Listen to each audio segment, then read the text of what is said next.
Radhe Radhe friends, welcome to my YouTube channel best knowledge. First of all please don't forget to like and comment my video.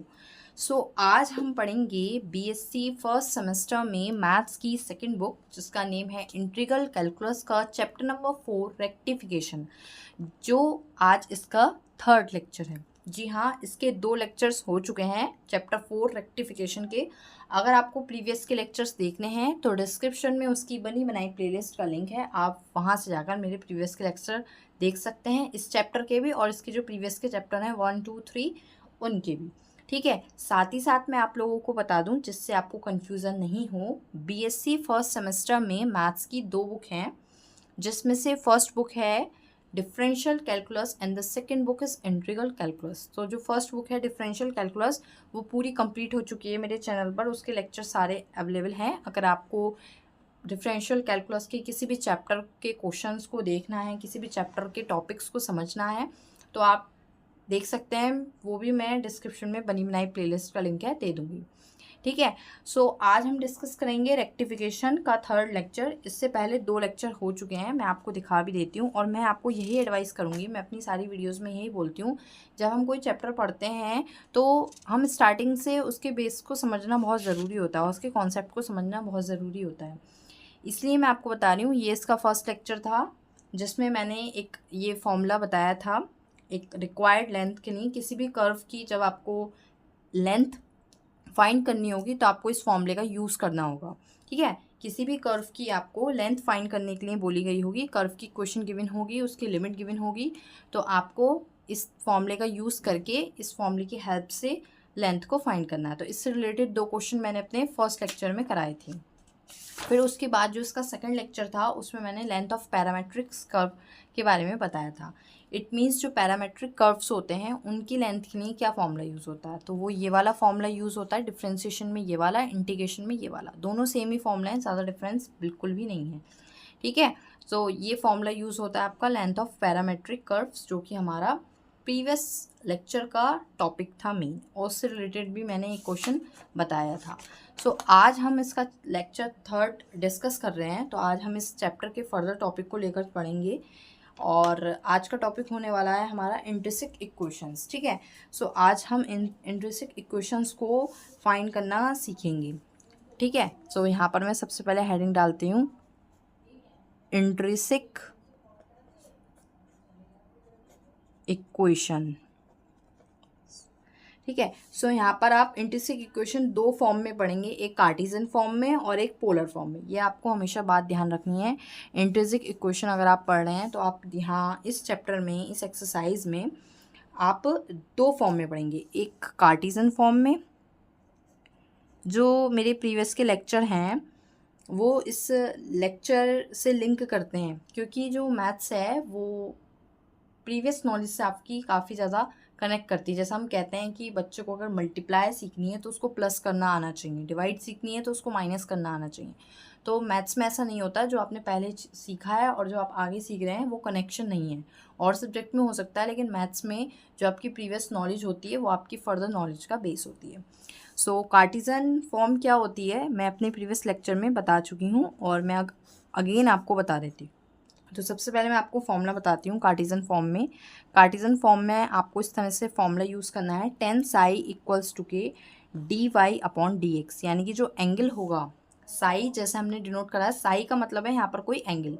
ठीक है, हम theta भी ले लेते हैं, फाई भी ले लेते हैं, इसी तरह साई भी ले लेते हैं, और जाई, ये सारे वर्ड्स हैं, ये सारे एंगल्स होते हैं जो एंगल्स को डिनोट करते हैं, ग्रीक लेटर्स के होते हैं। तो tan साई यहाँ पर एंगल है जिसकी वैल्यू है dy/dx। अब dy/dx क्या होता है, मैंने अपने बहुत सारे लेक्चर्स में बताया, dy/dx का मतलब है y का x के रेस्पेक्ट में डिफ्रेंसिएशन।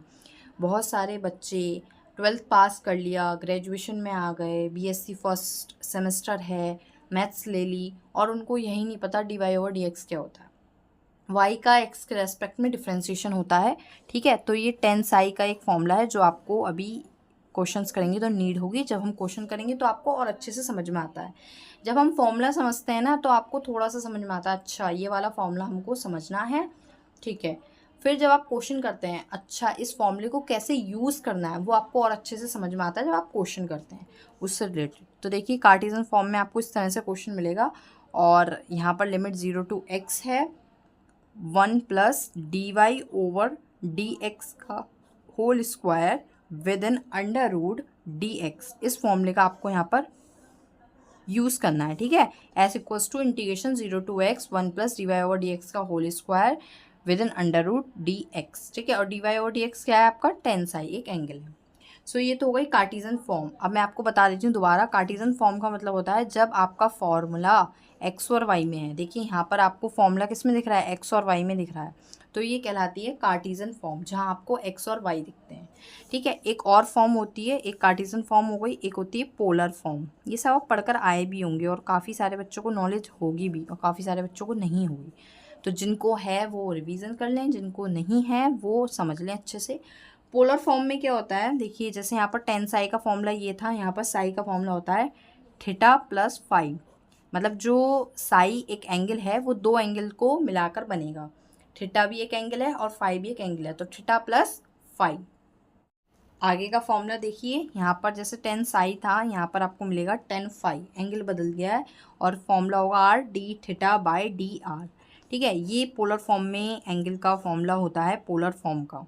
ठीक है, टेन फाई इक्वल्स टू के R D theta by D R, और यहाँ से जो s का फॉर्मूला बनेगा वो बनेगा 0 to थीटा। देखिए यहाँ पर जो लिमिट थी 0 to x थी, दोनों में डिफरेंस को समझते चलिए, कार्टेशियन फॉर्म में भी और पोलर फॉर्म में भी। आंसर दोनों से आ जाएगा, बट इंटरसेक्ट इक्वेशन जब आपको पूछी होगी तो आंसर दोनों से आ जाएगा, बट आपको ध्यान रखना है कि कौन सी फॉर्म का यूज़ बोला है या कौन सी फॉर्म का यूज़ बेस्ट रहेगा। ठीक है, कार्टेशियन फॉर्म या फिर पोलर फॉर्म। तो यहाँ पर था 0 to x, यहाँ पर क्या होगा 0 to थीटा, अंडर रूट में r square plus d r by d theta का होल स्क्वायर डी थीटा।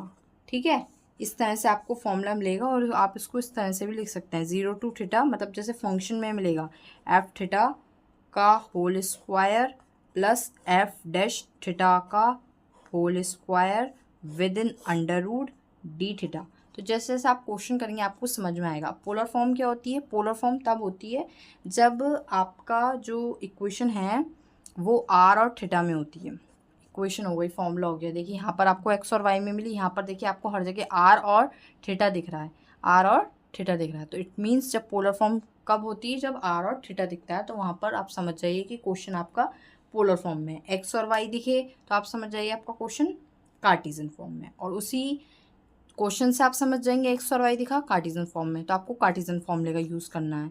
जहाँ आपको दिखे क्वेश्चन में आर और थीटा है, वहाँ पर आप समझ जाइए कि आपको पोलर फॉर्म का यूज़ करना है। ये पहचान है, ठीक है, वरना बच्चे इसमें कंफ्यूज हो जाते हैं कि क्या करना है, कार्टेशियन फॉर्म लगानी है या पोलर फॉर्म वाला फॉर्मूला लगाना है।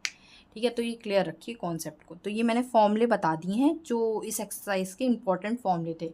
अब इसके बेसिस पे हम क्वेश्चंस करेंगे और अच्छे से समझेंगे। तो एक हम कार्टेशियन फॉर्म का क्वेश्चन करेंगे, एक हम पोलर फॉर्म का क्वेश्चन करेंगे। ठीक है, सो क्वेश्चन मैं नेक्स्ट पेज पर आपको यहाँ पर बता देती हूँ। सो देखिएगा फ्रेंड्स, मैंने यहाँ पर क्वेश्चन नोट कर दिया है। क्वेश्चन क्या है, y इक्वल्स टू के a log sec x by a।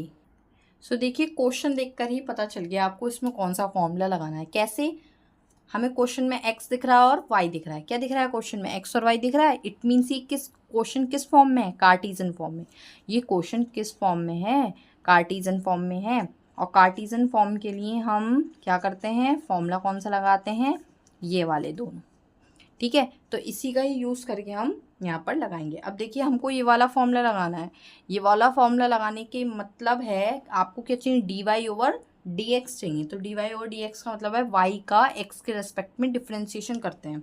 ठीक है, और ये जो एस है, ये मैं बताना आपको भूल गई हूँ, एस जो है यहाँ पर लेंथ का काम है, यानी कि जब जब आपको कर्व की लेंथ निकालनी होगी तब तब आप इस फॉर्मूले का यूज़ करेंगे। ठीक है, तो यहाँ पर लेंथ है, आप लिख भी सकते हैं लेंथ ऑफ द कर्व, समझ जाएंगे अब। तो चलिए, जब कर्व के क्वेश्चन चल रहे हैं तो ठीक है।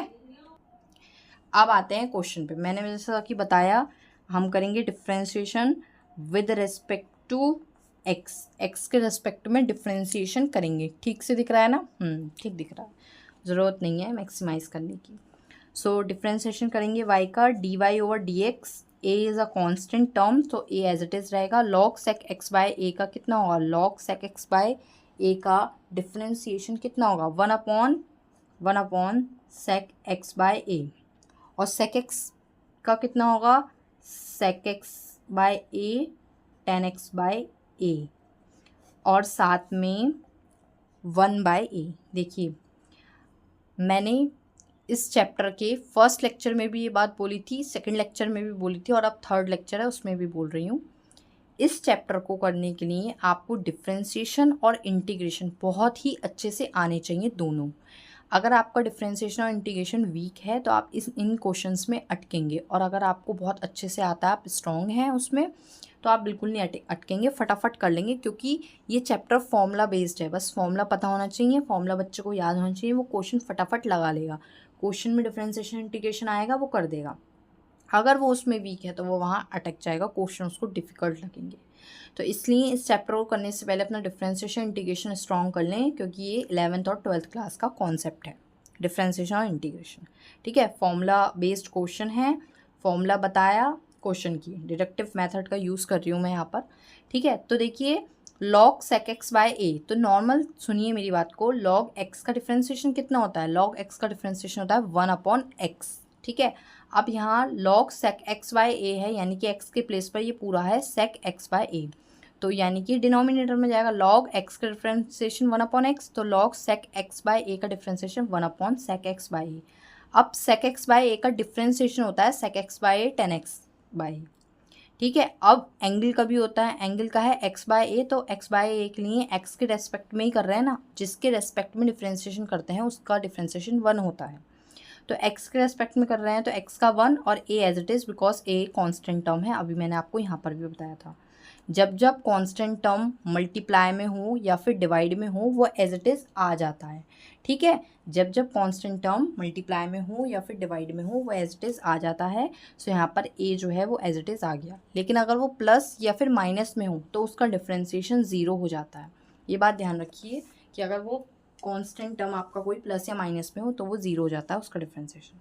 सो यहाँ पर मैं इसका डिफ्रेंशिएशन कर चुकी हूँ अच्छे से और आपको समझा भी चुकी हूँ। ठीक है, फिर भी कोई डाउट हो तो मेरे से कमेंट बॉक्स में ज़रूर पूछना, मैं क्लियर कर दूँगी। अब देखिए सेम टर्म कैंसिल हो जाएंगे, ए से a cancel, sec x by a से sec x by a cancel. अब d Y over D x की वैल्यू कितनी बची, केवल 10x बाय ए बची या नहीं बची। अच्छा, हमने पढ़ा था d Y over D x होता है 10 साई के equal, d Y over D x किसके इक्वल होता है, 10 साई के, यानी कि जब d Y over D x 10 साई के इक्वल होता है, यहाँ पर मैं आपको लिख कर भी बता देती हूँ, 10 साई के इक्वल होता है, तो यहाँ से पता चला आपको साई की वैल्यू है x बाय ए। इस तरह से हम साई की वैल्यू फाइंड कर चुके हैं, एंगल निकाल चुके हैं जिसकी वैल्यू कितनी है x बाय ए। ठीक है, क्वेश्चन में अगर आप फॉर्मूला लिखते हैं ना तो बहुत अच्छा रहता है। मैंने अपने प्रीवियस वाले लेक्चर में काफ़ी कुछ बताया था फॉर्मूला लिखने के बेनिफिट, कि अगर आप क्वेश्चन करने से पहले अपना फॉर्मूला लिखते हैं तो बहुत ही अच्छा रहता है। ठीक है, आपको प्रैक्टिस भी हो जाती है, फॉर्मूला भी याद हो जाता है, दूसरा जो चेक कर रहा होता है टीचर उसको भी बहुत हेल्पफुल हो जाता है कि बच्चे ने कौन से फॉर्मूले का यूज़ करके क्वेश्चन को किया है।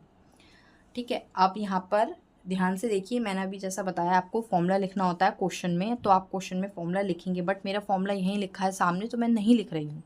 ठीक है, तो मैं डायरेक्ट यहीं से देख के आपको बता देती हूँ। s equals to integration 0 to x 1 plus D Y over D x का होल स्क्वायर, डी एक्स लिखना होता है under root 1 plus D Y over D x, 1 plus D Y over D x का होल स्क्वायर। ये formula होता है, d Y over D x की value हम फाइंड कर चुके हैं, क्या है 10x बाय ए, तो हम यहाँ लगाएंगे 10x बाय ए का होल स्क्वायर, क्योंकि यहाँ पर d Y over D x का होल स्क्वायर होता है फॉर्मूले में dx। अब देखिए इसको सिंप्लीफाई करते जाना है, ईजिली आपका आंसर आ जाएगा 0 to x within under root 1 plus 10 square x by A. देखिए जब होल स्क्वायर होता है तो वो एंगल पे आ जाता है, तो हम इसको इस तरह से लिख सकते हैं 10 स्क्वायर x बाय ए। ठीक है, dx क्लियर। अब देखिए ध्यान से, s equals to 0 to x 1 plus 10 square x by A होता है sec square x by A within under root D X. ये मैं अपने प्रीवियस वाले लेक्चर में बता चुकी हूँ। 1 + tan square x by a है sec square x by a, because आप पढ़ के आए हैं फॉर्मूला 1 + tan स्क्वायर एक्स होता है equals to sec square x के। थर्ड प्रॉपर्टी ट्रिग्नोमेट्री की 10th क्लास का कॉन्सेप्ट, जब 10th क्लास में पढ़ते हैं 3 फॉर्मूले सिखाए जाते हैं। Sine square plus cos square equals to के 1, एक के वाला एक कॉसेक वाला, ठीक है। तो इसी फॉर्मूले का यहाँ पर यूज़ किया है। तो सेक स्क्वायर एक्स बाय ए आ गया है विद इन अंडर रूट से 2 कैंसिल हो जाता है, मतलब स्क्वायर कैंसिल हो जाता है। तो integration 0 to x sec x by A बचा और केवल डी एक्स। तो इंटीग्रेशन आपको सेक एक्स बाय ए का करना है और आपको इंटीग्रेशन भी पता होना चाहिए सेक एक्स का क्या होता है। इंटीग्रेशन होता है सेक एक्स का log sec x by A tan X by a plus 10x by ए, ये फॉर्मूला होता है इंटीग्रेशन का। और जब एंगल का करेंगे x बाय ए तो वो मल्टीप्लाई में जाएगा a, लिमिट लग जाएगी 0 to x, साथ में लिमिट भी लगती है इंटीग्रेशन में सेक एक्स का log sec x by a plus 10x by A, और लिमिट पास कर दी है और कॉन्स्ट एंगल था 1/a, तो a जो है मल्टीप्लाई में। जिस तरह से डिफ्रेंसिएशन में डिवाइड होता है इसमें मल्टीप्लाई होता है, ठीक है, कांस्टेंट टर्म का। अब यहाँ पर हम जब लिमिट पास करेंगे 0 to x, तो अपर लिमिट करेंगे तो x के प्लेस पर तो x ही आ जाएगा। Upper limit minus lower limit करेंगे तो सारे के सारे टर्म्स 0 हो जाएंगे, क्योंकि सेक 0 0 10 0 0, तो उसकी वजह से ये वाला तो 0 वाला तो लिखना ही नहीं है। बस आपको लिखना है a log sec x by a plus 10x by a s equals to. अब आपने इंट्रिंसिक इक्वेशन बोली थी तो मैं आपको बताना भूल गई, इंट्रिंसिक इक्वेशन होती है एस और साई में। एस और साई में जिस तरह से कार्टेशियन फॉर्म की पहचान है आपको एक्स और वाई में दिखेगा, पोलर फॉर्म की पहचान है आपको आर और थीटा में दिखेगा, इसी तरह से इंट्रिंसिक फॉर्म में आपको एस और साई में दिखता है। किस में दिखता है? एस और साई में। तो यहाँ पर देखिए आपको एस तो दिख रहा है बट साई नहीं दिख रहा, तो साई बना सकते हैं बहुत easily. S A log sec x by A किसके प्लेस पर था? साई के प्लेस पर, एक्स बाय ए साई। तो यहाँ पर हम सेक साई प्लस 10 साई लिख सकते हैं। तो एस की वैल्यू आ गई है आपकी ये लेंथ इंटरसेक्ट फॉर्म में, ठीक है। और ये क्वेश्चन आपका हो भी है। तो इस तरह से क्वेश्चन होने हैं इसके। सो आई होप फ्रेंड्स आपको क्लियर हो गया होगा, लेकिन फिर भी कोई डाउट हो तो मेरे को कमेंट बॉक्स में ज़रूर बताएं, मैं क्लियर कर दूंगी। और इसके नेक्स्ट लेक्चर में हम पोलर फॉर्म से रिलेटेड एक क्वेश्चन करेंगे, क्योंकि ये लेक्चर बहुत लेंदी हो जाएगा। अगर मैं एक और क्वेश्चन लूँगी पोलर फॉर्म का, उसमें 20 मिनट्स और लगेंगे। सो आई होप आपको सब कुछ समझ में आ गया होगा। Thank you friends for watching my video. Please share, like and comment more. Radhe Radhe friends.